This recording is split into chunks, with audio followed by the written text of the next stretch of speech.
tomorrow will bring to me. Tomorrow will bring. Cabaret. The film. Tomorrow will bring. Whilst he does hit the sleep. To me. Hey, okay, so I just had an idea to do a live. I haven't done a live in a while. To you guys. About, guess what? Something that's on my mind. Just done a post on it now. Some of you might see it on the newsfeed come up. But it's very true, and I need the lesson more than anyone else here, about the power of the plant medicine, the sacred plant medicine, the psychedelic, the stuff that mainstream says is illegal and should never be taken, like LSD, like magic mushrooms, like cannabis, like ayahuasca, like DMT. It's all fucking illegal. I wonder why. So powerful. Anyway, it's been on my mind, because New Year's Eve, this New Year's Eve, I had one of the best New Year's Eves of my life. Most of it by myself. Reason why? Did a trip. I did a trip with the old LSD, which I've hardly taken in my life. Actually, I'm gonna do them a lot more. Spaced out. But yeah, I did a trip with that. On New Year's Eve, and it was amazing. And one of my housemates, we had a good time. Not much. 220 IU, one tab. And yeah, they're just so cool. Again, I find it really weird when people in our communities, when we do posts like this, say, there's no need for you to take magic mushrooms, there's no need for you to take LSD. It's the LSD particularly because it's demon, fake shit, even though it's made from a natural ergo, rotting stuff. I don't know, man. But it's more weird when people say you don't need them. Because, I've said this a million times, fast track your fucking growth. Fast track everything. Fast track, that's how I roll. That's how I got into aged urine. Fast tracking. Doesn't mean I do everything all the time, but if there's a hack out there that's going to fast track. Because what I really want to talk about is one aspect I love about psychedelics, and the more you take this, the more it applies, is we're all traumatized here. Everyone's traumatized. Everyone's traumatized. Especially us, or have been in the past, because ultimately that's what woke us up. We got so traumatized. You know, you reach that point where you think, enough's enough, my life's going to head in a fucked up direction if I don't do something and see the truth. Anyway, we're all so traumatized. And what this does is trauma makes you inauthentic. There's a triggering topic, triggering sentence. Trauma makes you inauthentic. Why?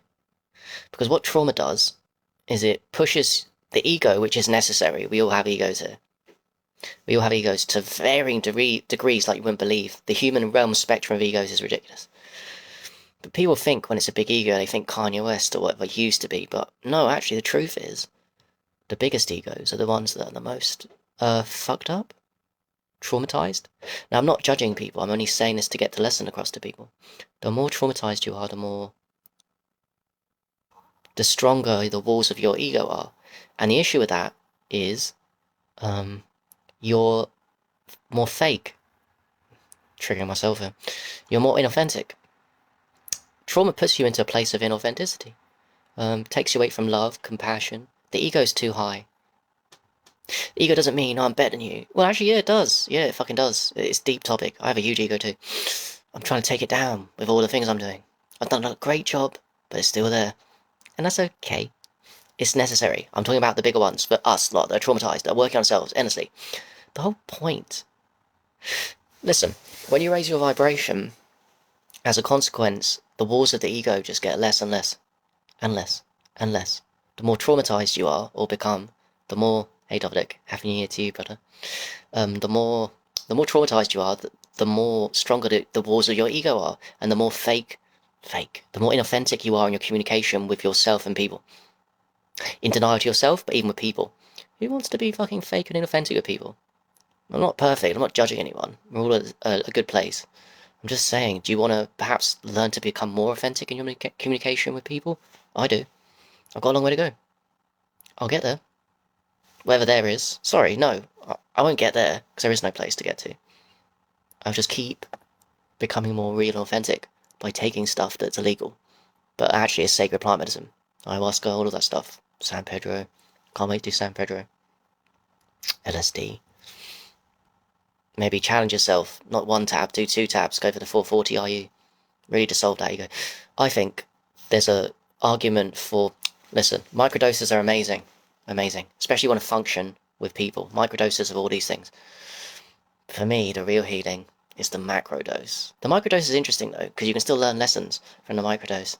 Interacting with people and seeing things like as your elevation is very cool. The microdose is very cool, not all of it, but the macrodoses, particularly by yourself, oh, they take the walls of the ego down.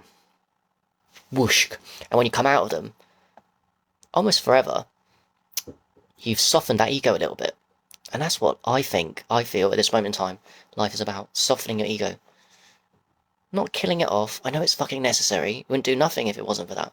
But it is necessary to soften it. Keep softening it. Keep softening it.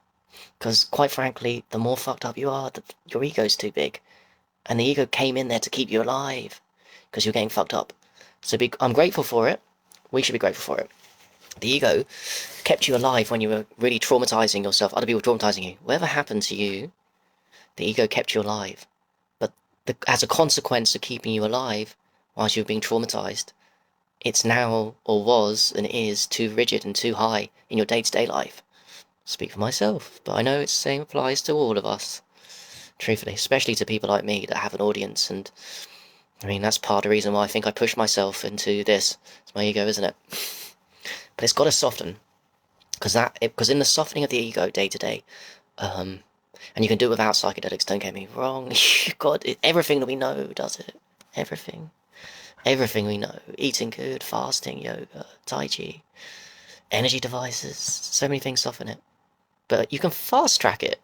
I've had the most crazy experiences. People report some of the most powerful spiritual and life-changing experiences of their life. Often, top 5 you'll hear from most people involves psychedelics. So if you're telling me that you don't even want to use it, you're fucking mental. Boo-hoo to you. You go the long route.